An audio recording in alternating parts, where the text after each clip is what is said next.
네, 우리 이사야서 45장 21절부터 25절까지 함께 봅시다. 이사야서 45장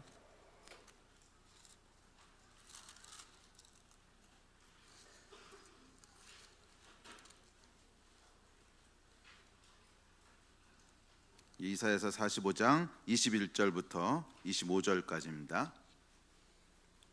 21절부터 25절, 이사야 45장 21절로 25절입니다. 여러분 다 찾으셨으면 다 같이 한 목소리로 21절부터 읽습니다. 시작. 너희는 알려며 진술하고 또 함께 의논하여 보라. 이 일을 옛부터 듣게 한 자가 누구냐? 이전부터 그것을 알게 한 자가 누구냐? 나 여호와가 아니냐? 나 외에 다른 신이 없나니 나는 공의를 행하며 구원을 베푸는 하나님이라. 나 외에 다른 이가 없느니라.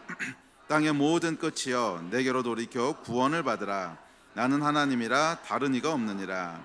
내가 나를 두고 맹세하기를 내 입에서 공의로운 말이 나갔은즉 돌아오지 아니하나니 내게 모든 무릎이 꿇겠고 모든 혀가 맹세하리라 하였노라. 내게 대한 어떤 자의 말에 공의와 힘은 여호와께만 있나니 사람들이 그에게로 나아갈 것이라. 무릇 그에게 노하는 자는 부끄러움을 당하리라. 그러나 이스라엘 자손은 다 여호와로 말미암아 의롭다함을 얻고 자랑하리라 하느니라. 아멘.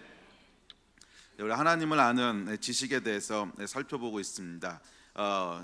신앙생활의 가장 본질은 하나님이 누구신지를 아는 것입니다. 창조주 하나님이 누구신지, 그리고 예수 그리스도가 누구신지, 그리고 성령 하나님이 누구신지, 성부, 성자, 성령, 이 삼위 하나님을 아는 것이 영생이고, 이 삼위 하나님을 아는 것이 우리의 신앙의 기초입니다. 그래서 저희가 3주 전부터 이 하나님은 누구신가라는 주제를 가지고 성경에서 묘사하고 있는 하나님의 여러 가지 속성들을 살펴보고 있습니다. 12가지 속성을 대충 뽑아봤는데, 그 중에 우리 지난주에 6번째 속성까지 했는데 기억나세요? 예, 저 어떠신 분이라고요? 우리 그래요. 예, 이 지지난주까지 물어보는 건 실례인 것 같고 그거는 기억 못해요. 지난주 거는 그래도 기억하시지 않을까요? 예, 지난주에 하나님 어떤 속성 살펴봤지요? 전능하신 분. 예. 그래서 하나님은 전능하신 분이시기 때문에 우리와 생각하고 선택하고 행하시는 방식이 다르다는 거예요. 예. 그렇죠? 사람은 한계가 있기 때문에 어떤 것을 원하고 어떤 것을 하고 싶어도, 어떤 것을 선택하고 싶어도 돈이 없어서 못하기도 하고 능력이 안 되기도 하고, 또 어떤 거는 키가 안 닿기도 하고. 저희 집 야근 이렇게 높이다 올려놨는데 키가 안 닿아가지고서 꺼내고 싶어도 제가 못 꺼내거든요. 의자를 갖다 놓기 전에. 하여간 이런 한계들이 있기 때문에 사람은 하고 싶어도 할 수 없는 일들이 있어요. 그래서 뭔가를 결정하고 선택할 때 우리 안에 이렇게 깊게 고민하지 않아도 자동적으로 떠오르는 것이 할 수 있는 일인가, 할 수 없는 일인가. 예. 그리고 이것을 한다면 비용이나 경비가 얼마나 들어가는가, 또는 성공할 확률이 얼마나 되는가, 이런 것들을 자동적으로 생각을 하게 되고 이제 그것에 의해서 움직이게 됩니다. 그런데 하나님은 그런 분이 아니시라는 거예요. 가지고 계신 능력과 자원에 아무 한계가 없으시기 때문에 하나님은 우리하고 전혀 다른 기준을 가지고 움직이세요. 그것은 뭐냐면 하나님의 의지라는 거예요. 그래서 하나님이 하시고 싶은가 아닌가, 이거 하나로 결정하시는 분이시라는 거예요. 그래서 우리 욥기 기억나시죠? 욥은 그 자녀들이 죽고 큰 환란이 온 것 때문에 도저히 이해할 수 없다고 원망하고 한탄하고 막 그랬는데, 그랬던 이유가 뭐예요? 자기의 한계 때문에 그런 거죠. 죽음은 극복할 수 없다라고 하는 인간의 한계. 그런데 하나님은 전혀 다르시다는 거예요. 그까짓 게 무슨 큰일이라는 거야. 예. 죽었으면 다시 살리면 되지. 아무 문제도 아니거든.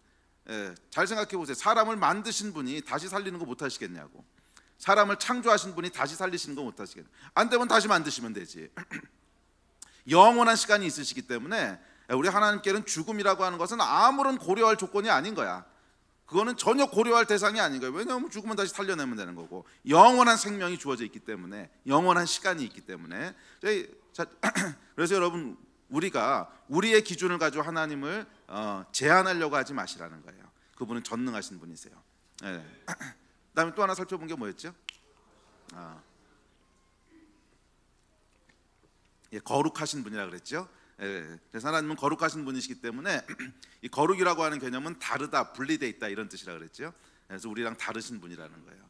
그리고 거룩이라고 하는 것은 하나님의 속성이기 때문에 거룩하지 않은 존재에 대해서는 그냥 돌격하시는, 그래서 그걸 참으실 수 없는, 이분이 하나님이시라고 했습니다. 자, 오늘은 7번째 속성부터 살펴보겠습니다. 7번째 속성은 공의로우신 분이라는 거예요. 우리 방금 읽으셨지만 나는 공의를 행하며 구원을 베푸는 하나님이라. 공의로운 말이 나갔은즉, 계속 공의에 대한 말씀을 하시죠. 공의와 힘은 여호와께만 있나니. 그래서 하나님은 공의로우신 분이시라는 거예요. 자, 이 공의롭다고 하는 말은 이 거룩하다란 말하고 좀 비슷하게 보이긴 하는데 본질적으로는 다른 의미입니다. 공의와 거룩이 같게 보이는 건 인간이 타락했기 때문에 그런 거고, 인간은 죄를 졌기 때문에 나하고 다르다. 그러면 그것은 그러니까 이 공의로운 거에서부터 멀어져 있기 때문에 거룩하다, 나하고 다르다. 그러면 의로운 거를 생각하는데 꼭 그렇지는 않아요. 하나님은 공의로부터 분리된 적이 없기 때문에 다르다, 분리되어 있다는 거랑 공의롭다고 하는 것이 똑같은 뜻이 아닙니다. 하나님께는. 근데 사람에게는 똑같아요. 왜냐하면 똑같지는 않아. 비슷해. 공의로부터 떨어져서 타락해 있기 때문에 나하고 다르다, 거룩하다 그랬을 때는 나는 불의한 쪽에 있으니까 다른 쪽에 있으면 공의로운 거지. 근데 하나님은 원래부터 공의로운 쪽에 계셔. 그러면 거기서 분리됐다, 다르다라고 하는 의미가 꼭 공의를 의미하는 건 아니라는 거예요. 이해가 되시죠? 근데 사람에게는 비슷한 의미일 수 있어요. 그러나 하나님에게 적용할 때는 공의롭다고 거룩하다가 꼭 같은 개념은 아닙니다. 뭐 이해 못 하시겠으면 그냥 천천히 따라오세요. 몰라도 돼요. 자, 근데 하여간 이 공의롭다고 하는 것은 히브리 원어를 보면 두 가지 단어로 이제 의 또는 공의를 표현하는데 이 두 단어는 오늘 살펴볼 겁니다. 첫째는 체데크라고 하는 단어고 두 번째는 미슈파트라고 하는 단어입니다. 이 두 가지 헬라어가 의 또는 공의 이걸 표현하는 단어예요. 체데크 또는 미슈파트. 자, 체데크라고 하는 단어는 무슨 뜻이냐면 관계 용어인데 모든 것이 질서대로 잘 돼 있다 이런 뜻이에요. 모든 것이 질서 안에 잘 머물고 있다. 그래서 원래 하나님이 창조하신 질서라는 기준으로 봤을 때 그 질서 안에 잘 머물러 있다, 질서 안에 잘 서 있다 하는 것이 체데크예요. 이해가 되시죠? 그래서 이것은 기준에 맞는 상태, 어떤 기준에 맞는 상태를 체데크라 그래요. 자, 두 번째 미슈파트라고 하는 단어. 그래서 체데크라고 하는 단어는 꼭 어떤 윤리나 법에만 쓰이는 것이 아니라 뭐 자연의 윤리의 법에 하여간 모든 분야에 다 쓰이는데 그 설명은 조금 이따 더 해드릴게요. 하여간 체데크는 원래 창조주가 정해놓은 질서 안에 잘 머물러 있는 것을 체데크라 그래요.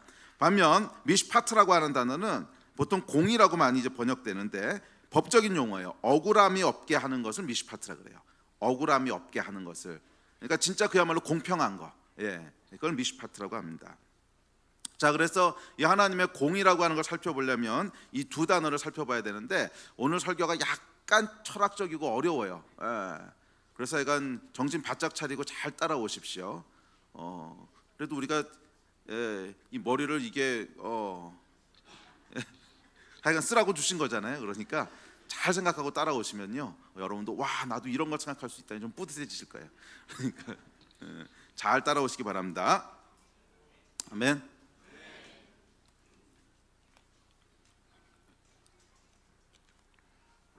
자, 하나님의 공의로우심에 대해 이해하려면 이 두 단어를 살펴야 되는데 첫째는 체데크부터 살펴봅시다. 성경이 이야기하는 하나님의 공의는 하나님의 창조하신 질서, 하나님의 창조하신 그 방식대로 놓여 있는 것을 의롭다 그래요. 체데크라 그래요. 자, 예를 들어서 물고기가 있습니다. 물고기는 언제 의롭습니까? 물속에 있을 때 의로운 거예요. 이해가 되세요? 물속에서 살 때. 왜? 하나님이 그렇게 질서를 두셨거든. 물고기는 물속에 살도록 만드셨거든. 질서를 정하셨기 때문에 이것이 의롭다는 거예요. 자, 그럼 물고기가 물 밖으로 나오는 것은 의롭지 못한 것입니까? 예, 의롭지 못한 것입니다. 왜? 하나님의 질서를 벗어났기 때문에. 자, 여기서 깊게 생각해 볼 문제가 있습니다. 자, 일반적으로 사람들이 물고기가 물 밖으로 나와요. 그러면 그걸 뭐라고 생각하냐면 죽으려고 환장했구나 이렇게 생각을 하죠. 그런데 물고기가 물 밖으로 나오는 걸 보고 저건 불의하다 이렇게 얘기하는 사람 보셨어요? 거의 없지요. 그러니까 사람들은 물고기가 물 밖으로 나오면 아이고 쟤는 죽으려고 환장했어 뭐 이렇게 생각을 하지 쟤는 불의한 자야 이렇게 얘기 안 한단 말이야. 자, 여기서 사람들이 생각하는 공의와 성경이 생각하는 하나님이 얘기하신 공의가 다르다고 하는 걸 알 수 있어요. 사람들이 생각하는 공의는 뭐냐면, 의롭다고 하는 건 뭐냐면 도덕적이고 윤리적인 거야. 그래서 이제 다른 사람한테 피해를 주거나 뭐 아니면 위협을 주거나 뭐 해코지를 하거나 뭐 이런 거를 공의롭지 못한 거라고 생각을 해요. 그러니까 굉장히 도덕적으로 이해한다는 거야. 그래서 이 물고기에 대해 생각할 때, 아니 물고기가 그렇다고 뭐 다른 사람한테 피해를 준 것도 아니고 인류 평화를 위협한 것도 아니고 그냥 지가 죽겠다고 나왔는데 뭘, 이렇게 생각한다는 거야. 그게 왜 불의한 거냐는 거예요. 그런데 성경은 전혀 다르게 얘기한단 말이에요. 성경은 어떤 도덕적이고 윤리적인 개념을 가지고 공의를 얘기하는 것이 아니고 하나님이 정해놓은 질서가 의라는 거예요. 하나님이 정해놓은 질서가 의라는 거예요. 그게 공의라는 거예요. 그래서 물고기가 물 밖을 벗어나면 뭐 아무한테 피해를 안 줬어도 그것은 불의한 거라는 거예요. 왜? 하나님이 물속에 있으라고 했는데. 그래서 여러분 이 사람들이 생각하는 의는 뭐 그러니까 도덕적인 거야. 그래서 도둑질하고 살인하고 간음하고 이런 것들은 불의한 것이고 정직하고 부지런하고 이런 것들은 의로운 것이고 뭐 이렇게 생각하는데 성경이 이야기하는 체데크는 전혀 그런 게 아니라는 거예요. 하나님이 정해놓으신 기준 안에 머물러 있는 게 의라는 거예요. 이해가 되십니까? 다시 말해서 의롭고 선한 것, 도덕적인 윤리가 따로 존재하고 하나님이 그 기준에 맞춰봤더니 의로운 분이야 이런 게 아니라는 거야. 의는 뭐냐면 하나님 자신이 의세요. 이해되세요? 무슨 말인지? 사람들이 흔히 생각하는 의는 뭐냐면 도덕적이고 뭐 선하고 하여간 우리가 생각하는 기준들이 있어. 근데 그 기준은 사회마다 문화마다 다 달라. 그럼에도 불구하고 자기들은 그게 절대적이라고 생각을 해. 그래서 우리가 생각하는 의라는 게 다 있어요. 근데 그 의의 기준을 가지고 나중에 다른 나라나 다른 문화권 사람들을 만나보면 전혀 그걸 의라고 생각 안 하는 것들도 있거든. 그러면 화내고 싸워. 뭐 저런 이상한 놈들이 다 있냐 그러고. 사람마다 다른데 하여간 그럼에도 불구하고 우리가 생각하는 어떤 의의 기준들이 따로 있어. 그리고 하나님이 의롭다 그랬을 때는 그 기준에 잘 맞는다고 생각을 해. 근데 보통 공통적으로 갖고 있는 의의 기준들이 있죠. 뭐 정직한 거라든지 아니면 남을 잘 돕는다든지 뭐 이런 하여간 이 공통적인 어떤 개념들이 있지만 하여간 어떤 개념을 정해놓고 하나님은 거기에 잘 맞는 분이라고 생각을 해. 그래서 의롭다고 생각을 해요. 그런데 우리가 가끔 가다 보면 내가 생각하는 의의 개념에 하나님이 안 들어맞을 때가 있거든. 그럼 막 이제 화를 내고 신경질 내는 거죠. 하나님 왜 그러시냐고.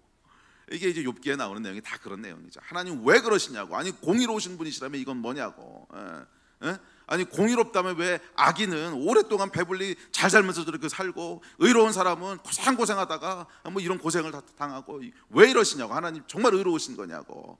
자, 여러분 이게 왜 나오는 거냐면 이 태도가 왜 나오는 거예요? 의의 기준이 따로 있는 거야. 내가 생각하는 의롭다는 게 있어. 그리고 하나님은 거기에 맞는 분이라서 의롭다고 생각을 하는 거야.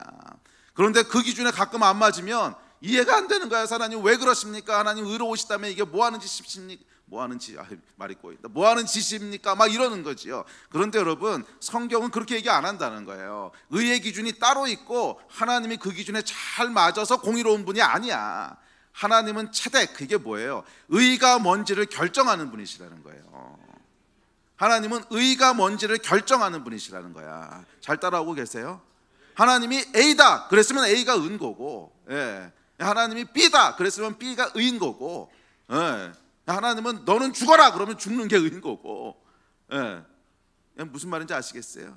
그러니까 하나님은 의가 따로 있고 하나님이 따로 있어서 하나님의 의의 기준에 잘 맞는 분이 아니라는 거예요. 체데크의 의미는 하나님이 정해놓으신 게 의라는 거예요. 하나님이 정해놓으신 게 의라는 거예요. 그래서 하나님은 의 자신이신 분이지, 의 자신이시고 기준이 되는 분이시고, 하나님 자신이 의세요. 그래서 하나님께서 이 산은 여기 있어라 그러셨으면 그 산은 거기 있는 게 의고, 하나님께서 한 남자나 한 여자와 결혼해라 그랬으면 한 남자와 한 여자가 이제 결혼해서 가정을 이루는 것이 의고, 이웃을 사랑해라 그랬으면 사랑하는 방식으로 공존하는 상태가 의고, 이게 의란 말이야. 아멘. 이 성경이 얘기하는 의의 개념을 여러분 다시 한번 잘 이해하셔야 합니다. 하나님 자신이 의세요. 아멘. 그러니까 하나님은 의로운 걸 말씀하시는 분이 아니세요. 하나님이 말씀하시는 게 의지. 이 차이를 아시겠어요? 항상 올바른 얘기만 하는 도덕 선생님이 아니란 말이야. 하나님은 말씀하시는 게 바로 의라는 거예요. 그냥.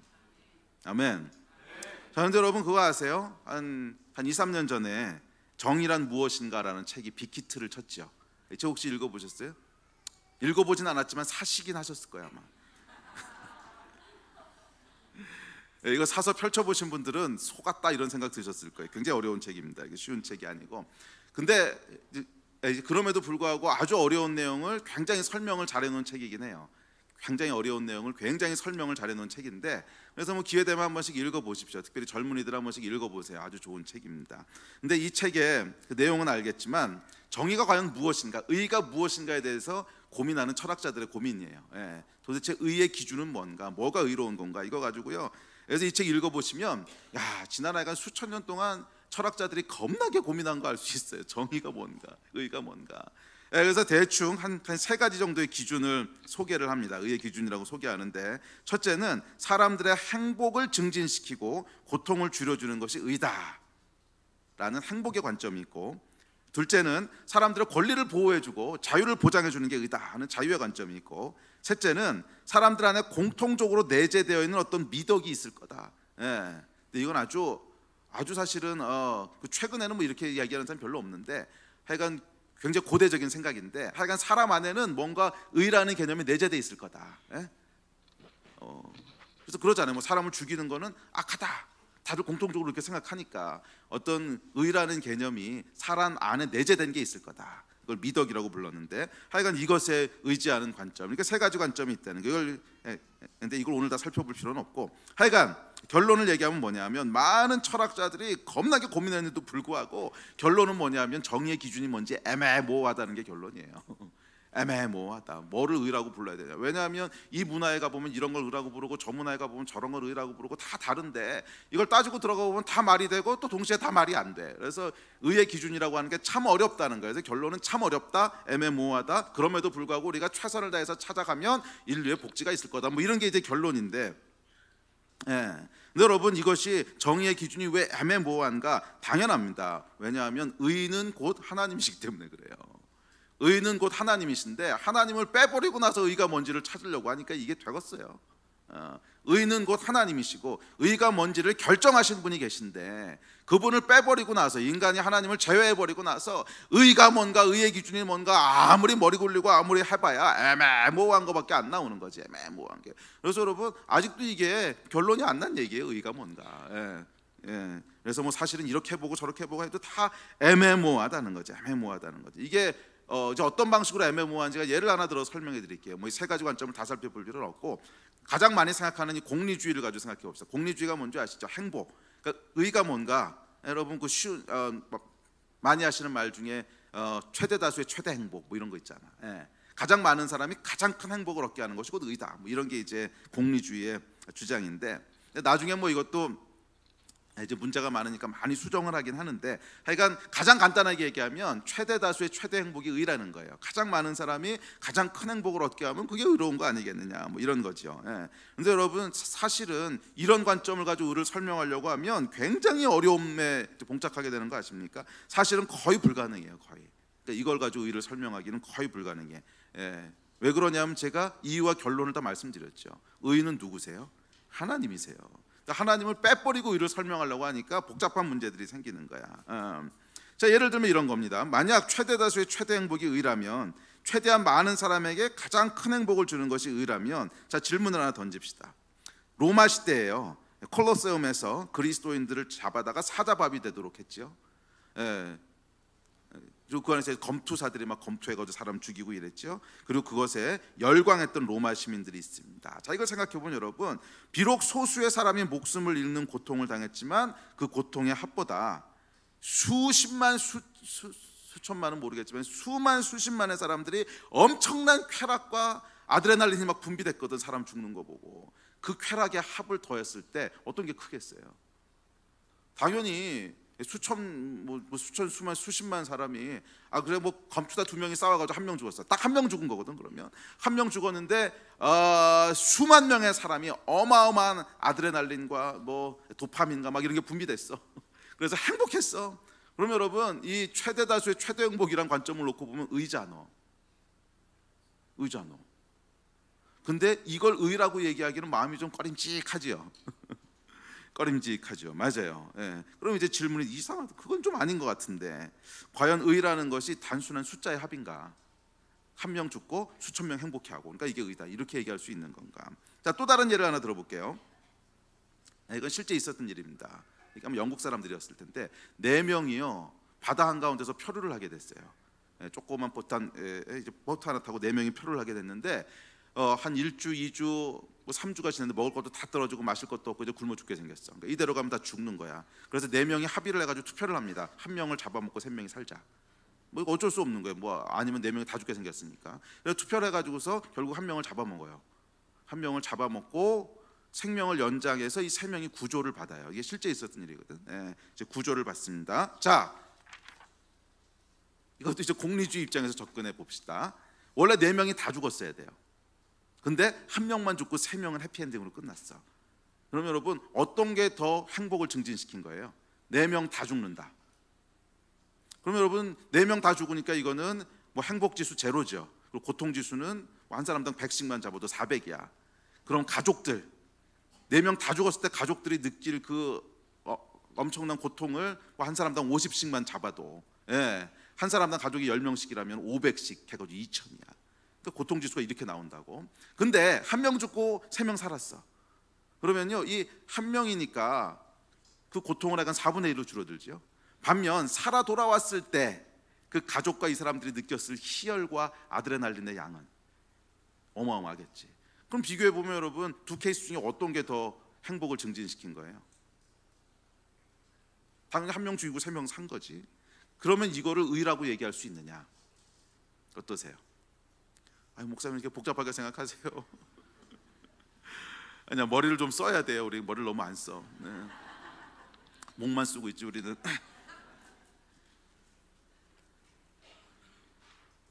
제가 어떻게 생각하세요?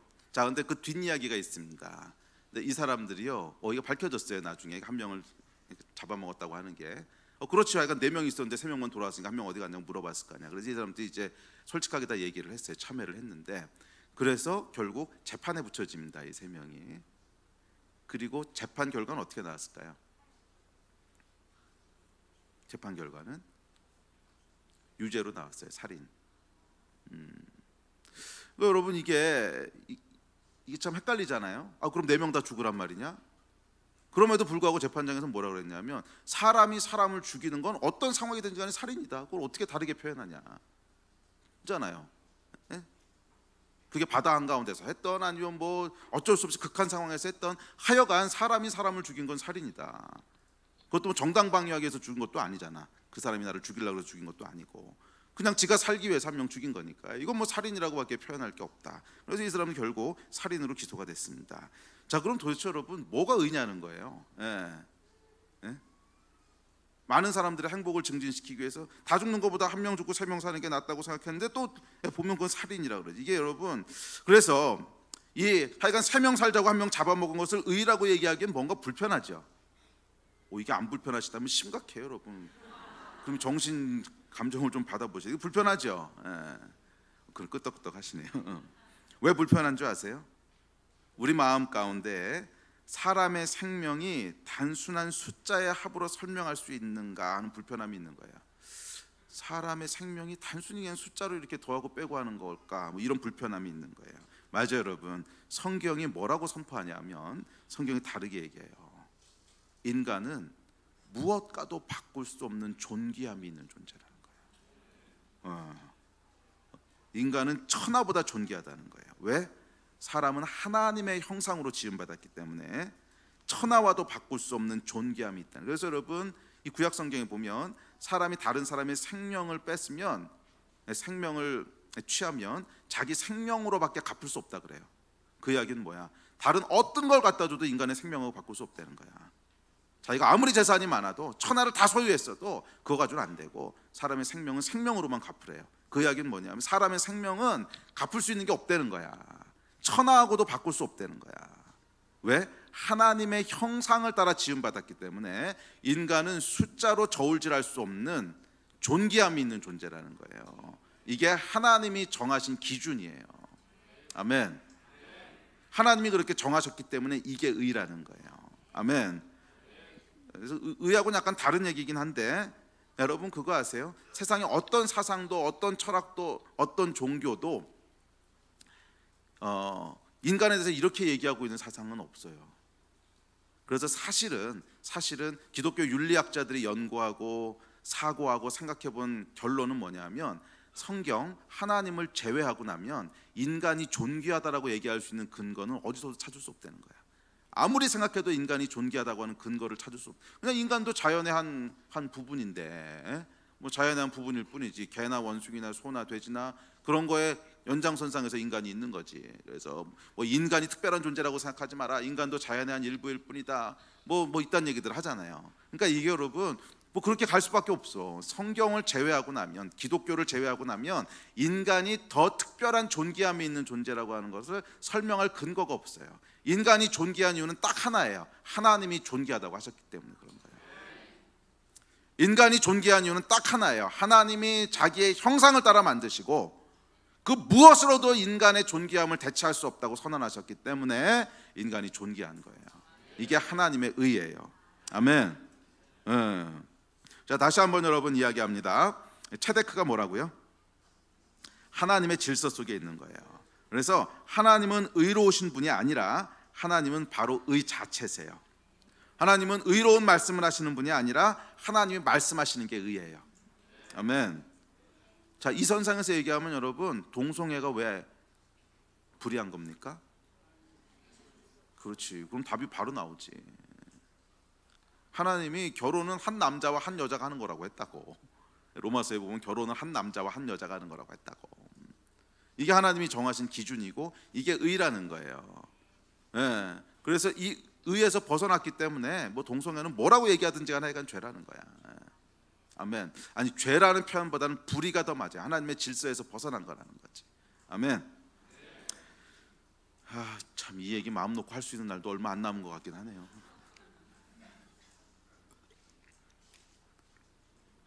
할 수 있을 때 많이 해둡시다.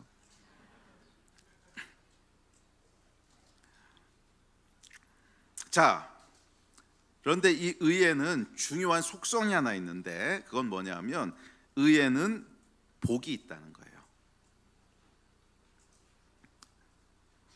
신명기에 보면 이렇게 얘기합니다. 신명기 12장 28절인데 제가 읽어드릴게요. 내가 내게 명령하는 이 모든 말을 너는 듣고 지키라. 내 하나님 여호와의 목전에 선과 의를 행하면 너와 내 후손에게 영구히 복이 있으리라. 여호와 하나님 목전에서 선과 의를 행하면 너와 내 자손에게 영원한 복이 있다는 거예요. 선과 의를 행하면 복이 있습니다. 왜? 하나님이 그렇게 디자인하셨어요. 이게 하나님이 창조하신 방식이에요. 만물을 창조하시고 그리고 하나님께서 만물 안에 질서를 두셨는데, 그 질서는 어떤 속성이 있냐면 이 질서 안에 거할 때 거기에 행복이 있도록 창조하셨어요. 이게 하나님이 창조하신 방식이란 말이에요. 이해가 되세요? 그래서 의에는 복이 따라다녀요. 의와 복이 항상 같이 다닌단 말이야. 의는 뭐라고? 하나님이 정하신 질서 안에 있는 거. 그러면 거기는 항상 복이 있다는 거야. 복, 행복. 그래서 하나님께서 원래 천지를 창조하시고 디자인하실 때 질서를 다 만드시고 이 질서대로 살아라, 이 질서 안에 거해라, 그러면 거기는 복이 있다, 이렇게 지으셨단 말이에요. 예. 그래서 물고기는 물속에 거할 때 행복하도록 창조하셨고, 새는 하늘을 날 때 행복하도록 창조하셨고, 사자는 광야를 달릴 때 행복하도록 창조하셨습니다. 그런데 만약 그렇지 않고 물고기를 물 밖으로 꺼내서 숲 한가운데다 가져다 놓아 보십시오. 그럼 물고기가 맑은 숲의 향기요 이러고 행복해요? 우리는 숲속에 들어가면 행복하지. 막 공기도 맑고 정서도 힐링이 되고 막 그런단 말이야. 그래가지고서 물고기에게도 이 행복을, 그래가지고 물고기 한 마리를 탁 잡아서 너도 이 숲의 향기를 맡아봐라 그러고 탁 물고기를 갖다 놓으면 숲의 향기요, 이런 별천지가 있었구나 이래요? 아니면 숨을 할딱할딱거리면서 죽을라 그래요? 숨을 할딱거리면서 죽을라 그러지. 왜 그래요 여러분? 하나님의 질서를 벗어나면 거긴 행복이 없단 말이야. 하나님이 지으신 질서 안에 있을 때 뭐가 있도록? 의를 행하면 뭐가 있다 그랬어요? 복이 있다 그랬어요. 의를 행하면, 즉 질서 안에 머물면 거기는 복이 있다는 거예요. 이게 하나님이 창조하신 방식입니다. 사람도 마찬가지입니다. 사람도 하나님이 지으신 의 안에 거할 때, 하나님이 말씀하신 그 방식 안에 거할 때 뭐가 있어요? 복이 있어요. 행복하도록 하소서. 이게 신명기 12장 28절의 의미예요. 여호와의 목전에 선과 의를 행하라. 그러하면 너와 내 후손에게 영구히 복이 있으리라. 아멘. 예. 자, 그런데 반대로 의를 벗어나면 어떻게 될까요? 그러면 의를 벗어나면 불인데, 이게 불이, 예. 예. 좀 전에 말씀드렸잖아. 물고기 죽는 거예요. 괴로워서. 이게 의를 벗어난 결과라는 거예요. 그래서 성경은 이걸 어떻게 표현하냐면 의를 벗어나면 저주가 있다고 표현합니다. 이게 신명기 27장이 이제 저주장인데, 신명기 27장 제가 그냥 조금 길지만 읽어드릴게요. 들어보세요. 그 부모를 경홀히 여기는 자는 저주를 받을지어다. 저주를 받을 것이라 할 것이요 모든 백성은 아멘할지니라. 그 이웃의 지게표를 옮기는 자는 저주를 받을 것이라 할 것이요 모든 백성은 아멘할지어다. 지게표가 뭐냐면 오늘날로 하면 여기까지가 내 땅, 또 거는 표가 있다는 지게표, 요거를 살짝 옮겨서 자기 땅을 넓히는 거야. 그러니까 도둑질이죠, 사기. 이웃의 지게표를 옮기는 자는 저주를 받을 것이라 할 것이요 모든 백성은 아멘할지니라. 소경으로 길을 잃게 하는 자는 저주를 받을 것이라 할 것이요 모든 백성은 아멘할지니라. 객이나 고아나 과부의 송사를 억울하게 하는 자는 저주를 받을 것이라 할 것이요 모든 백성은 아멘할지니라. 계모와 구합하는 자는 그 아비의 하체를 드러내었으니 저주를 받을 것이라 할 것이요 모든 백성은 아멘할지니라. 무릇 짐승과 교합하는 자는 저주를 받을 것이라 할 것이요 모든 백성은 아멘할지니라. 그 자매 곧 그 아비의 딸이나 어미의 딸과 구합하는 자는 저주를 받을 것이라 할 것이요 모든 백성은 아멘할지니라. 장모와 구합하는 자는 저주를 받을 것이라 할 것이요 모든 백성은 아멘할지니라. 그 이웃을 암살하는 자는 저주를 받을 것이라 할 것이요 모든 백성은 아멘할지니라. 무죄한 자를 죽이려고 뇌물을 받는 자는 저주를 받을 것이라 할 것이요 모든 백성은 아멘할지니라. 이 율법의 모든 말씀을 실행치 아니하는 자는 저주를 받을 것이라 할 것이요 모든 백성은 아멘할지니라. 물론 하나님께서 신명기 27장의 저주 다음 장인 28장에 보면 저주 리스트보다 더 긴 축복 리스트를 쫙 말씀하십니다. 그래서 하나님은 무섭게 저주만 하시는 분이 아니라 그것보다 더 긴 축복을 하시는 분인 건 분명하지만 적어도 한 가지 분명한 게 있어요. 그건 뭐냐면 의를 벗어나면 저주가 있다는 거예요. 하나님이 정하신 법이에요. 의를 벗어나면 저주가 있다는 거예요. 하나님이 정하신 의의 기준들이 있다는 거예요. 무고한 자를 억울하게 하려고 뇌물 받으면 안 된다, 살인하면 안 된다, 또 이웃을 암살하면 무시무시하네요. 암살하면 안 된다, 이웃의 지게표를 옮기면 안 된다, 부모를 무시하면 안 된다. 하여간 하나님이 정해놓으신 선포하신 창조의 질서들이 있다는 거예요. 이게 의인데 이걸 벗어나면 뭐가 있다는 거예요? 저주가 있다는 거예요. 사실은 이 저주는 뒤에 가서 조금 더 설명할 텐데, 하여간 1차적인 저주는 뭐냐면 의 안에 있는 복을 못 누리는 거지. 부모를 공경하라 그랬거든요. 그러면 부모를 공경하는 거 안에는 하나님이 복을 심어 놓으셨단 말이야. 그래서 여러분 결국 부모를 잘 공경해 보십시오. 부모님이 나이 들었다고 막 무시하고 이제 힘들다고 그러면 어떤 저주를 받게 되는 줄 아세요? 자기가 늙었을 때 똑같이 당해요. 그렇죠. 애들이 보고 배울 거 아니야. 그리고 나중에 애들한테 너희는 부모 공경하는 것도 모르고, 그럼 애들이 뭐라 그랬어요? 엄마도 그랬잖아. 엄마도 엄마한테 그랬는데 내가 보고 배운 게 그건데. 안 그래? 부모를 공경하잖아요. 그러면 어떤 복이 있겠어요? 나중에 여러분도 공경을 받아요. 왜? 애들이 그거 보고 배운 건데 당연히 부모님은 저렇게 하는 거구나. 당연히 부모님은 저렇게 하는 거구나.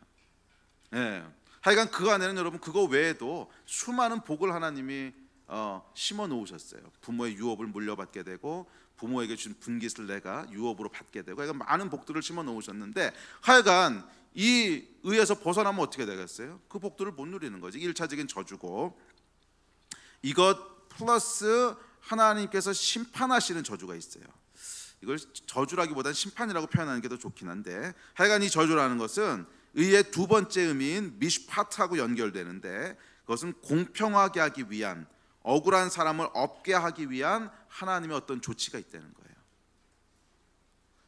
잘 기억하세요, 여러분. 하나님의 그 일곱 번째 속성인 공의는요, 미슈파트인데, 두 번째 의미는, 첫 번째는 의를 정하시는 분이고, 두 번째는 억울한 사람이 없게 하시는 거예요. 그래서 하나님은 그 속성상 억울한 거를 지켜볼 수 없는 분이시죠. 절대로 억울하게 놔두실 수가 없는 분이시란 말이야. 그게 하나님의 미슈파트예요. 그래서 누군가 억울함을 당하는 것을 허락지 않으시는 분입니다. 그래서 이 하나님이 정하신 질서 속에는 하나님의 공의, 미시파트와 사랑, 아하바가 함께 녹아 있어서 이 질서 속에 거할 때 모든 피조물들이 행복을 누리는데, 이 행복이 하나님의 아하바죠. 하나님의 사랑으로 이렇게 복을 주시는 건데, 행복을 누리는데 아무도 억울한 사람이 없이 공평하게 행복을 누린다는 거예요. 이게 하나님의 지혜예요. 다시 잘 들으세요. 하나님이 창조할 때 질서를 만들어 놓으셨어요. 이렇게 해라. 그래서 사람은 당연히 부모를 공경해야 되고, 뭐 이웃에 대해서 이렇게 해야 되고, 그다음에 저렇게 해야 되고, 뭐 살인하지 말라, 간음하지 말라, 도둑질하지 말라. 하여간 10계명을 비롯해서 하나님께서 방금 읽었던 신명기의 여러 가지, 하여간 하나님이 정해놓으신 여러 가지 사람이 마땅히 살아야 될 어떤 규율들이 있다는 거예요. 이게 이제 의인데, 이 의 안에 거하면 어떻게 되냐면 사람들이 행복하도록 디자인하셨는데, 한 사람도 억울한 사람이 없이 다 행복하도록 디자인하셨다. 이게 하나님의 지혜예요. 사람은 이렇게 할 수 없습니다. 사람은요, 누군가를 행복하게 하려고 해도 능력이 부족하고 지혜가 부족하기 때문에 아무리 잘하려고 해도 누군가는 그거 공평하지 않아요, 이런 게 나온단 말이에요. 여러분, 애들 한 2명, 3명 키워보신 분들 아시죠? 자녀가 2명, 3명 있을 때 제일 많이 나오는 말이 뭐예요? 형은 그러면서 나는 이거 제일 많이 나오거든. 미국에서는 여러분, 아이들이 제일 먼저 배우는 말이 뭔지 아세요? 맘마, 빠빠 이거 배우고요, 그 다음에 배우는 말이 It's not fair, 공평하지. 이게 아이들이 세 번째로 배우는 말이 정말이에요. 영어에서 애들이 세 번째로 배우는 말이 It's not fair, 공평하지 않아. 이게 세 번째로 배우는 말이거든. 여러분, 이 아이들 키워보신 분들 알잖아요. 왜 형은 3개 주면서 나는 2개 줘? 야 임마, 넌 조금만잖아. 뭐 하여간 아무리 잘하려고 해도 공평하게 행복하게 만들기가 참 어려워요. 그렇죠? 인간은 어쩔 수 없어요.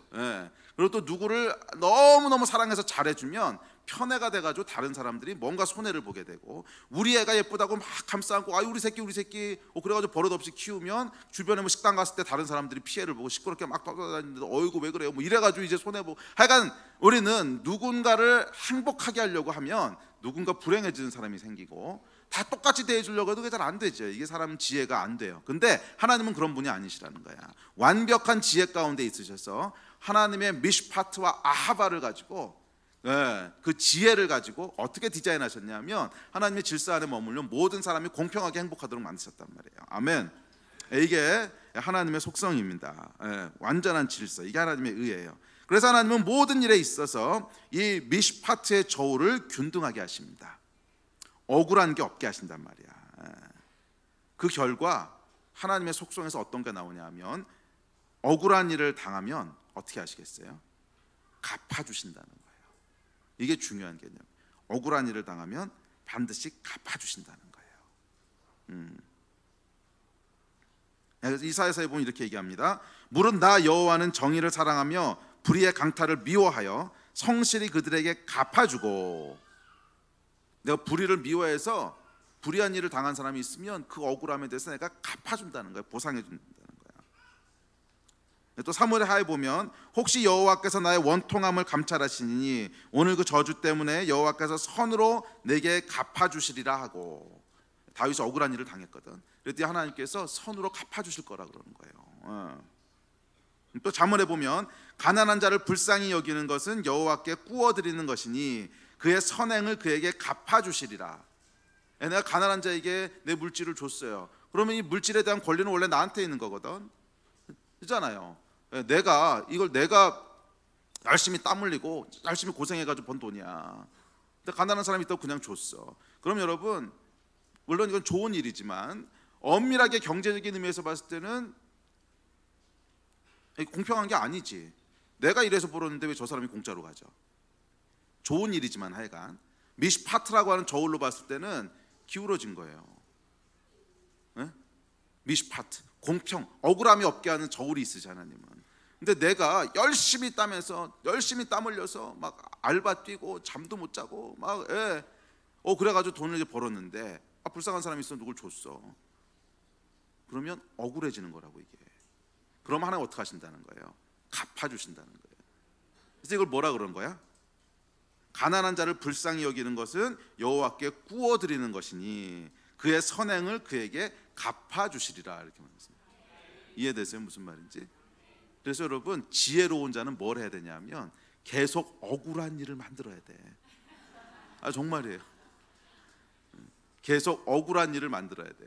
억울하다고 하는 것이 꼭 원통하고 한대고 이런 게 아니라 미시파트의 저울을 기울이는 거예요. 내가 열심히 내 권리를 가지고 할 수 있는 일들을 포기하고, 내가 열심히 땀 흘려 벌었지만 그래서 내 돈이야 그러고 나를 위해 써도 괜찮지만 이것을 포기하고, 내 시간은 내 거니까 나를 위해 써도 괜찮지만 포기하고, 뭔가 내 권리를 포기하고 계속 자발적으로 했을 때 뭐가 생기는 거예요? 미시파트 저울이 기우는 거예요. 이렇게. 그럼 이게 뭐라 그런 거예요? 잠언에서 여호와께 구워드리는 거라는 거예요. 이게. 그럼 하나님께서는 공평하시기 때문에 이 저울이 기울어진 채로 그냥 두실 수가 없다는 거예요. 반드시 선행으로 갚아주셔야 된다는 거야. 이해되세요? 이게 하나님의 공평하신 속성이에요. 이 속성을 잘 아는 자들은 어떻게 하나님 앞에 살아야 될지를 알아. 이 속성을 모르는 자들은 참 어리석게 사는 거죠. 또 잠언에 보면 내 원수가 배고파하거든 식물을 먹이고 목말라 하거든 물을 마시우라. 그리하는 것은 핀 숯으로 그의 머리에 놓는 것과 일반이요 여호와께서는 내게 상을 주시리라. 자, 원수를 잘 대접하려는 거야. 그럼 뭐가 발생하는 거예요? 억울함이 발생하는 거지. 아니, 원수가 나한테 해코지를 했어. 그러니까 제가 나한테 사기도 치고 막 나한테 나쁜 짓도 엄청 많이 했어. 그러면 공평한 건 뭐냐면 나도 똑같이 받아치는 거야. 그래 공평한 거지. 그래야 미시파트의 저울이 공평한 건데, 그러지 말고 그냥 잘 하라는 거예요. 그러면 첫째, 원수를 안 갚았기 때문에 억울함이 발생하고, 그게 따블이 되는 거야. 왜? 오히려 잘해줬어. 따블이 되는 거야. 그러면 미시파트의 겨울이 이렇게 지울거든요. 그럼 하나님께서 어떻게 하신다는 거예요? 갚아주신다는 거예요. 아멘. 이게 여러분 미시파트의 미시파트라고 하는 거의 개념이에요. 자, 근데 여러분 이건 반대도 마찬가지예요. 반대도. 만약 내가 누군가를 억울하게 했다, 억울하게 만들었다, 그럼 어떻게 되는 거예요? 어딘가에 뭔가 쌓이고 있는 거야 지금. 이해되세요? 내가 누군가를 억울하게 했다, 그럼 반대로 어딘가엔 뭔가 쌓이고 있는 거야. 왜냐하면 내가 미시파트의 저울을 기울인 거거든. 나한테 좀 유리하게 하자고 기울인 거거든. 그럼 하나님은 이걸 기울여 둘 수가 없는 분이라는 거야. 미시파트, 절대로 억울하게 하지 않으시는 분이라는 거야. 그러면 이 균형을 맞추려면 네가 그렇게 해서 남을 억울하게 하면서 뭔가 얻었으니까 균형을 맞춰야 될 거 아니냐. 그래서 그 머리에 숯불을 쌓아둔다는 거예요. 그래서 때가 되면은 저울에다 탁 올려놓어서 다시 기준을 맞추신다는 거예요. 이걸 뭐라 그래요? 심판이라 그러는 거예요. 심판. 이해되십니까? 자, 그래서 하나님에게는 8번째 속성은 심판하시는 하나님이신데, 이건 조금 이따가 하고. 자, 어쨌든 간에 그렇기 때문에 여러분, 의를 위해서 고난받는 것은 기뻐하십시오. 왜? 어딘가에 상이 쌓이고 있는 거예요. 할렐루야. 반드시 쌓이고 있습니다. 왜냐하면 미시파트 하나님이시기 때문에 그래요. 그러면 이 평형을 맞춰주는 상, 복은 어디에 쌓입니까? 때로는 이 땅에서 쌓이기도 하고 혹은 영원한 다음 세상에서 쌓이기도 하고, 이건 몰라요. 근데 한 가지 분명한 건 하나님께서는 반드시 갚으신다는 거예요. 이 땅에서 안 받으면 하늘나라에서도 받는다는 거예요.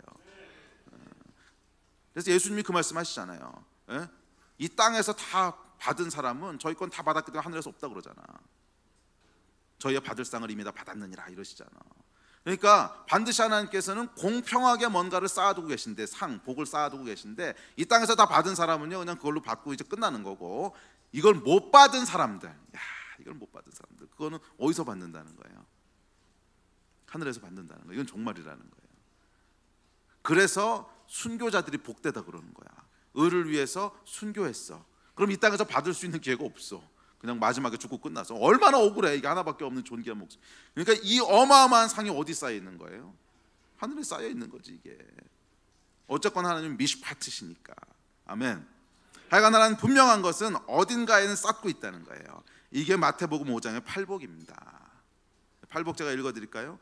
애통하는 자는 복이 있나니 저희가 위로를 받을 것이며, 의에 줄이고 목마른 자는 복이 있나니 저희가 배부를 것이며, 긍휼히 여기는 자는 복이 있나니 저희가 긍휼히 여김을 받을 것이며. 이게 여러분 다 미시파트를 이 저울을 맞추시겠다는 거잖아. 애통하는 자는 나중에 이렇게 해주실 것이고, 위로를 받을 것이고, 줄이고 목말랐으면 배부르게 해주실 것이고, 긍휼히 여겼으면 긍휼히 여김을 받을 것이고, 의를 위하여 핍박을 받는 자는 복이 있나니 천국이 저희 것임이라. 아멘. 나를 위하여 너희를 욕하고 핍박하고 거짓으로 너희를 거스르는 모든 악한 말을 할 때에는 너희에게 복이 있나니 기뻐하고 즐거워하라. 하늘에서 너희의 상이 큼이라. 아멘. 하늘에서 너희의 상이 있다는 거예요. 그래서 여러분, 의를 위해서 핍박받는 자가 되십시오. 하늘의 상이 큽니다. 우리 하나님은 반드시 갚으신 하나님이십니다. 공평하신 미시파티 하나님이십니다. 여러분의 의를 위한 억울함과 애통함을 반드시 갚아주실 거예요. 아멘. 자, 여기까지는 좋은 얘기인데, 이제 두 번째는 불의는 어떻게 할 거냐. 그러면 반대로 불의를 행하면 어떻게 될까요? 이것 역시 갚으십니다. 네, 이게 미시파트예요. 미시파트의 균형을 맞추기 위해서 누군가 불의를 행하면 그 반대편에 뭐를 쌓으세요? 심판을 쌓으세요. 왜? 균형을 맞춰야 되니까. 역대하에 보면 주는 하늘에서 들으시고 행하시되 주의 종들을 심판하사 악한 자의 죄를 정하여 그의 행위대로 그의 머리에 돌리시고 공의로운 자를 의롭다 하사 의로운 대로 갚으시옵소서. 정확하게 두 개를 대비시키죠. 악한 자는 그 행위대로 그에게 돌리시고, 공의로운 자는 의로운 대로 갚으소서. 이게 하나님의 속성이라는 거예요.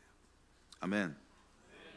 또 계시록에 보면 또 내가 사망으로 그의 자녀를 죽이리니 모든 교회가 나는 사람의 뜻과 마음을 살피는 자인 줄 알지라 내가 너희 각 사람의 행위대로 갚아주리라 이러셨어요. 그래서 하나님의 여덟 번째 속성은 뭐냐면 심판하시는 분이세요. 심판은 갚아주시는 분이시라는 거예요. 억울함을 당한 거에 대해서는 상급으로 갚아주시고, 억울하게 행한 일에 대해서는 심판, 하여간 벌, 죄값 이런 걸로 갚아주시고 그 행위대로 갚아주신다는 거예요. 아멘. 여기서 아멘을 크게 못하시는 분은 지금 저울질 해본 거지. 내가 어느 쪽이 더 많은가? 내가 어느 쪽이 더 많은가? 자, 하나님 이렇게 얘기합니다. 공의로 세계를 심판하시며 정직으로 만민에게 판결을 내리시도다. 그때 사람의 말이 진실로 의인에게 갚음이 있고 진실로 땅에서 심판하시는 하나님이 계시다 하미로라. 하나님은 심판하시는 분이시라는 거예요. 하나님은 공의라는 그분의 속성으로 인해 억울함이 없게 공평하게 다스리는 분이십니다. 그렇기에 억울함이 발생하면 어떻게 됩니까? 미시파트의 저울이 기울어지는 거죠. 그러면 그 반대편에 균형을 맞출 심판을 쌓으세요. 이해가 되시죠? 그래서 이 심판은 죄와 연결되어 있는데, 왜냐하면 이 억울함이 발생하는 것을 성경은 죄라고 부른 거예요. 여러분, 죄를 잘 이해해 보세요. 죄는 억울함을 발생시키는 것을 죄라 그래요. 억울함을 발생시키는 걸 죄라 그래요. 그래서 여러분, 죄의 가장 중요한 속성은 억울함입니다. 자, 누군가 죄를 지면 그 피해는 엉뚱한 사람이 보는 것. 이게 죄의 속성이에요. 그래서 사람들이 이제 가끔가다 그런 거 물어보거든요. 아니, 아무것도 잘못한 사람이 없는 사람이 너무나 착하고 너무나 선하고 정말 천사 같은 애가 밤에 알바하고 오다가 그런 미친 이 음주운전자 하는 이런 XX가 모는 채 치여서 죽었어. 그럼 이제 그것 때문에 사람들 마음에 막 이 쓴뿌리가 올라오죠. 쓴뿌리가 분노가 올라오면서 하나님의 공의는 어디 갔냐는 거야. 하나님 살아계시면 왜 이런 일이 벌어지냐는 거야. 여러분, 이거는 우리가 죄가 뭔지를 이해하면 뭔지 금방 알 수 있어요. 그래서 하나님이 죄를 싫어하시는 거예요. 그래서 공의로우신 분이시기 때문에 그래서 싫어하시는 거예요. 죄는 A가 죄를 지면 A가 대가를 치르는 게 아니야. B가 대가를 치르지. 이게 죄의 본성이에요.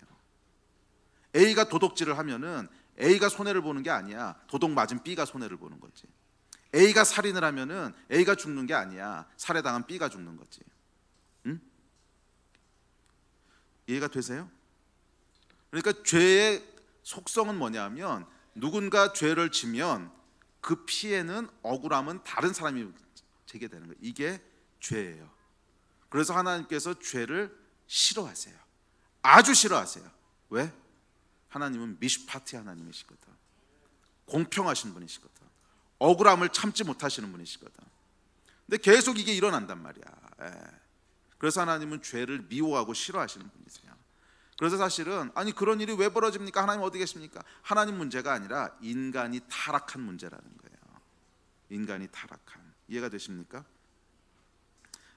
그래서 여러분 이 세상적인 기준으로 봤을 때도 내가 뭘 했는데 전혀 다른 사람이 억울하게 되는 게 없어.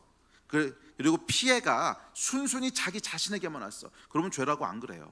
그러니까 예를 들어서 여러분 사람을 패가지고서 눈을 시퍼렇게 만들었어. 그러면 무슨 죄죠? 폭행죄죠. 당연히 이건 잡혀 들어갑니다. 그런데 자기가 자기 눈덩이를 쳐가지고 시퍼렇게 만들었어. 그럼 이게 폭행죄입니까? 이건 뭐 아무것도 아니지. 왜? 이거는 그냥 죄에 대한 피해, 아니 그 폭행에 대한 피해를 그냥 자기가 진 거거든. 그러니까 이것은 A가 행하고 A가 억울해. 그러니까 이런 건 죄가 아니라는 거예요. A가 행했는데 B가 억울한 게 죄지. 이해되세요? 퍽 때렸더니 때린 건 난데 눈이 분 거는 죄야. 이런 게 죄라는 거지. 억울함이 발생하는 거. 이게 죄예요. 그래서 여러분 하여간 이게 죄하고 억울함이 연결돼 있다는 거 여러분 보이세요? 죄하고 억울함이. 오케이, 그럼 이제 그 다음 질문이 나올 수 있습니다. 오케이, 목사님 알겠습니다. 근데 그러면 성경에 보면 여인을 보고 마음으로 음욕을 품는 자도 가늠한 거라고 했는데 이건 아무도 피해 본 거 없잖아요. 이건 아무도 피해 본 거 없잖아요. 나 혼자 그냥 뭐 이제 그런 거지. 이런 건 어떻게 되는 겁니까? 피해 본 사람이 있습니다. 누구요? 하나님. 하나님이 피해를 보세요.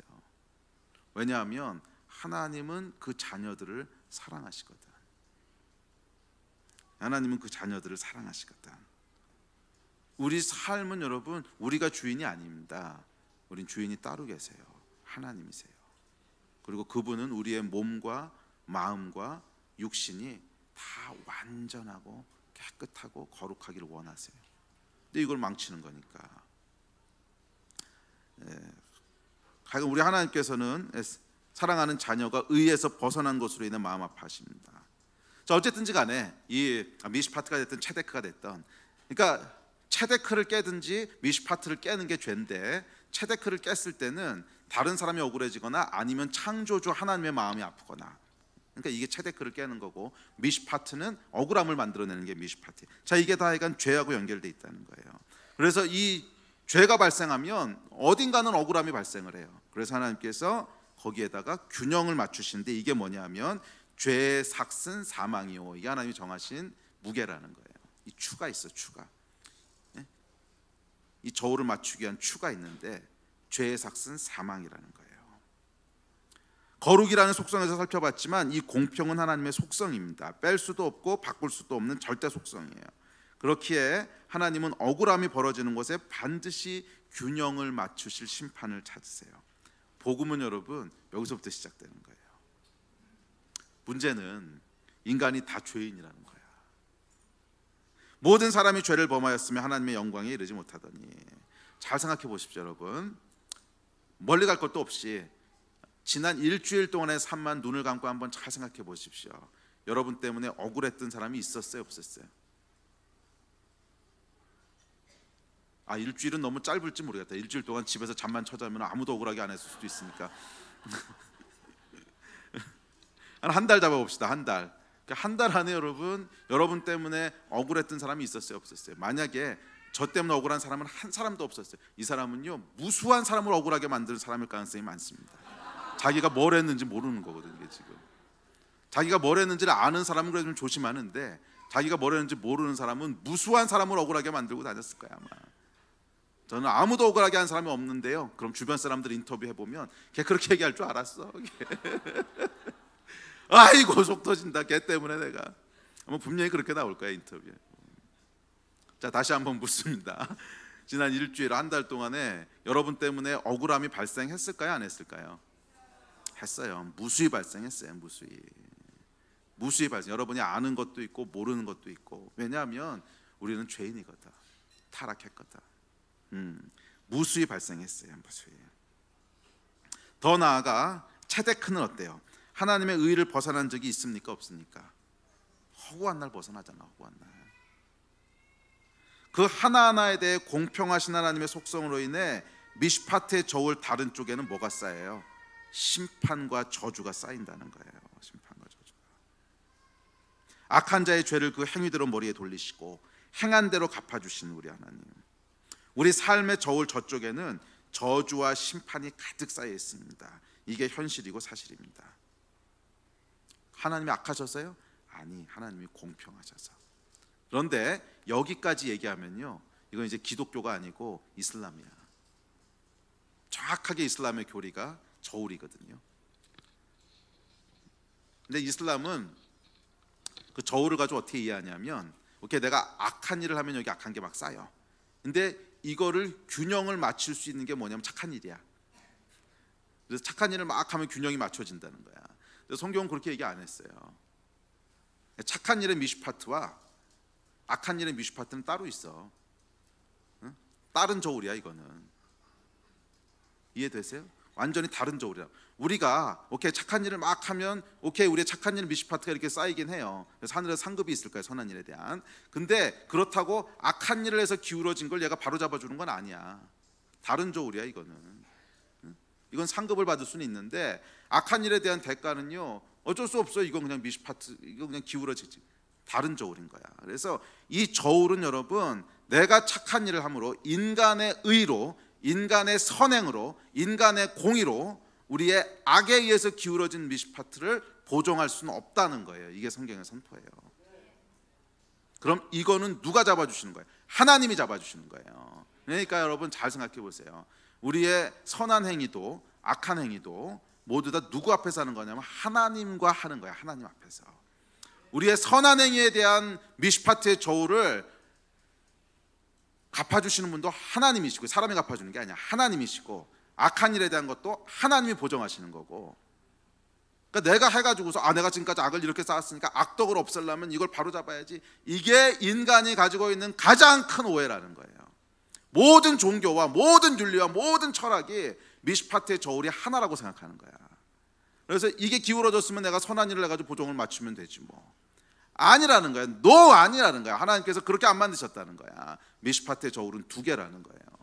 선한 일은 선한 일대로, 악한 일은 악한 일대로 하나님께서 공평하게 만드십니다. 왜냐하면 여러분, 내가 억울함이 발생했어. 그러니까 뭔가 해가지고 다른 사람 억울하게 만들었어. 그럼 선행을 많이 해야지. 다른 사람한테 선행. 그럼 얘가 억울한 게 얘가 행복하다고 이게 보상이 돼? 예? 내가 사기는 A한테 치고, 예? 사기 쳐서 번 돈을 가지고서는 B한테 축복해주고, 그러면 이게 억울하면 하나도 해결이 안 된 거잖아. 얘는 그대로 억울한 거잖아. 공평하신 하나님은 그렇게 하실 수 없다는 거야. 얘한테 한 건 얘한테 갚아야 되는 거지. 그래서 하나님께서는 이 두 개의 미슈파트 저울은 따로 운영되는 거예요. 그래서 선에 대한 것들은 하나님께서 이 다음에 갚아주실 거예요. 분명히 갚아주실 거예요. 그러나 우리가 만들어낸 죄, 우리가 만들어낸 악, 이건 어떡할 거냐는 거야. 이건 우리가 선행을 함으로 다시 공평하게 만들 수 없어요. 그렇잖아. 그러니까 내가 누구를 죽였어. 뭐 그런 사람 여기 없겠지만, 하여간 전쟁을 하거나 뭐를 하거나 해서 사람을 죽였어. 그러면 뒤에 가서 내가 아무리 많은 선행을 한다고 해도 억울하게 죽은 사람이 억울함이 해결되냐고. 그럼 만약 내가 여기서 선행을 많이 해가지고서 이 미슈파트 보호를 바로 잡을 수 있다면, 나는 뭐 개인적으로 그렇게 생각할 수 있지만 천지를 주관하시는 하나님 입장에서 공평한 거냐고. 얘는 아무것도 보상 못 받고 죽었는데, 그냥 얘가 아무리 그 뒤에 선행을 많이 해가지고 업보를 쌓는다고 해도 얘가 죽은 억울함이랑 무슨 상관이 있냐고. 공평한 게 아니지. 그래서 하나님 그렇게 운영 안 하신다는 거예요. 공평하시기 때문에 저울 하나만 둘 수 없다는 거야. 얘한테 발생한 억울함은 거기에 대한 책임을 져야 공평해지는 거지. 이해가 되십니까? 네. 이게 사실은 종교 철학 윤리와 기독교의 가장 큰 차이예요. 하나님 두 개의 저울을 운영하신단 말이야. 그러면 우리 죄는 어떻게 하냐고, 우리의 저주는 어떻게 하냐고. 그래서 여기서 복음이 시작되는 거예요. 하나님께서 예수 그리스도를 보내셔서 십자가를 지게 하시고, 그 위에, 십자가 위에 우리의 미슈파트 저울을 기울이게 해서 쌓아두셨더니 모든 심판과 저주와 죄와 사망을 예수 위에다 그냥 쏟아부으셨다는 거예요. 이게 복음이에요. 이게 복음. 아멘. 그럼 이제 말씀을 좀 정리합시다. 우리 예배팀 나오십시오. 그래서 히브리서에 보면 이렇게 나와요. 이와 같이 그리스도도 많은 사람의 죄를 담당하시려고 단번에 들이신 바 되셨고 구원에 이르게 하기 위하여 죄와 상관없이 자기를 바라는 자들에게 두 번째 나타나시더라. 이게 무슨 말이에요, 여러분? 내 그 선행에 대한 미시파트 조울 말고 내가 만들었던 죄, 내가 만들었던 불의에 대한 미시파트 조울이 있다 그랬죠. 이 위에 쌓여 있는 심판과 저주와 사망과 어쩔 수 없어요. 하나님이 어두운 분이라서 그런 게 아니라 공평하신 분이시기 때문에. 그렇게 했으면 뭔가는 잡아줘야 공평한 거지. 계속 내가 억울함을 만들어냈는데 나는 잘 먹고 잘 살고 영생했더라. 이러면 이게 뭐야? 그러실 수가 없는 분이라는 거야. 그래서 하나님께서는 이 저울에 대해서는 반드시 이것을 보정하시기 위한 죄에 대한 사망과 심판과 저주와 죄의 삭시 있다는 거예요. 이해가 되십니까? 그래서 우리는 죽을 수밖에 없는 죄인이라는 거예요. 하나님의 영광에 이르지 못하다니. 이 공평하신 하나님의 기준에 의하면 우리는 아무도 하나님의 영광에 이를 수 없다는 거예요. 그런데 하나님의 사실은 13번째 속성이 있어요. 제가 12가지를 다 기록해 놓고 이제 하다 보니까 정말 중요한 거 하나를 빼뜨렸어. 13번째 속성이 있어. 하나님은 사랑이시라. 아하바거든 이게. 하나님은 사랑이시라. 이 공이신데 사랑이셔. 그래서 그냥 심판으로 끝내실 수가 없는 거예요. 공의로우시지만 동시에 그 자녀들을 향한 긍휼과 사랑과 연민과 자비와. 그래서 하나님께서 이 미시파트 저울 위에 있던 이 심판을, 그렇다고 이걸 없이 하자 이러실 수 없어요. 왜냐하면 하나님의 속성이기 때문에 공평하신 분이시거든. 이건 없앨 수가 없어요. 이걸 없애는 순간 하나님은 하나님이 아니야. 이걸 없애는 순간 우주의 모든 기초는 다 깨지는 거예요. 없애실 수는 없지만 처리할 방법을 찾으신 거예요. 그래서 하나님께서 직접 이 땅에 오셔서 이 공평함을 이루시기 위한 이 추를, 이 저주를 예수 위에 부으시고, 그래서 그분을 십자가에 못 박아 죽이심으로, 피 흘리시고 고통당하심으로 처리하셨다는 거예요. 할렐루야. 이게 여러분 복음이에요, 복음. 그래서 이제는 누구든지 예수 그리스도를 믿는 자는 죄와 저주와 사망과 심판에서 해방되어 하나님의 복 가운데로 들어가게 된다는 거예요. 할렐루야. 그럼 여러분 이 심판의 미시파트가 처리되고 나면 남는 게 뭐예요, 여러분? 저쪽 한 가지 미시파트만 남는 거잖아. 거긴 뭐가 있다는 거예요? 복이 있는 거잖아, 복이. 거긴 복이 있는 거잖아. 우리 하나님께서 우리를 향해 쌓아두셨던 모든 선하고 축복 위에 쌓여야 되는 거거든요. 복음은 여러분 우리 안에 있는 모든 저주를 하나님께서 예수 그리스도를 통하여 처리하심으로 우리를 복 가운데 들어가게 하시는 거예요. 복 가운데 들어가게 하시는 거예요. 그래서 누구든지 이를 믿는 자는 우리 하나님께서 주시는 심판 없어지고요, 복만 남게, 영원한 복만이 있습니다. 우리 억울함은 우리 하나님께서 남김없이 보상하실 것이고요, 우리가 당했던 고통들도 하나님이 다 보상하실 거고요, 우리가 행했던 선행들도 구워드리는 거라 그랬잖아. 다 보상하실 거고요. 이 영원한 복이 복음 안에 있습니다. 이거 여러분의 것이 되시기를 주의 이름으로 축복합니다. 자리에서 일어나서 기도합시다.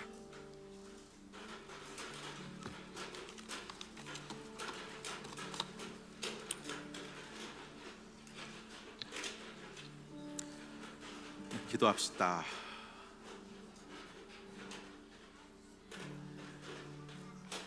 우리 공의와 심판에 대해서 오늘 살펴봤는데, 하나님은 미시파트의 저울을 공평하게 하시는 분이세요.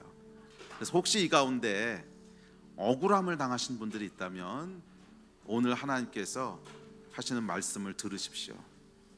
이 땅에서 갚아주실지 아니면 하늘의 상급을 쌓을지 그건 하나님이 결정하실 거예요.